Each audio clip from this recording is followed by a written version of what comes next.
It's amazing to me, church, as I look. I'm not the greatest chef. Yeah, I prefer me in that area there.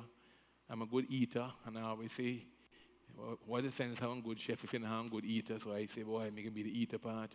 But I often think that when it comes to cooking, it's all about recipe. It's not magic. It's not even so much a skill, no, because once you get it down, pack, it's just to follow the recipe. 2 eggs, 2 this, 2 that. Now, embarrass myself, 2 of this, 2 of that, little of this, little of that, 15 minutes, right temperature, in, out, right time, boom, bread.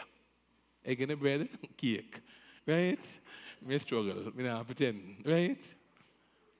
But when God give us some recipe, simple.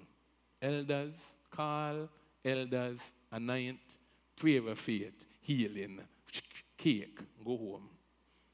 I have to put in this.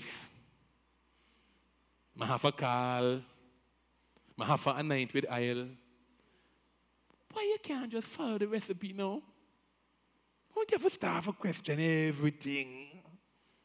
But when you go to doctor and he tell you, take this one at 12 o'clock, take this one at 2 o'clock, this one at 5 o'clock, ponder that, broke your sleep at night time. When you say, doctor, why you have to take this here? You're afraid for dead. So you follow the doctor regimen down to the T. When they tell you antibiotics every 8 hours, blah, blah, blah, blah, you set your alarm because you say, me no want to miss.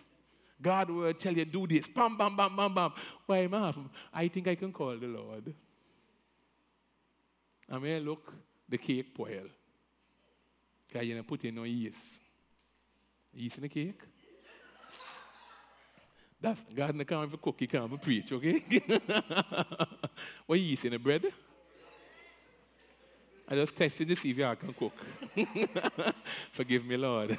I'm saying y'all. But if we follow the ingredients, we get the same results over and over.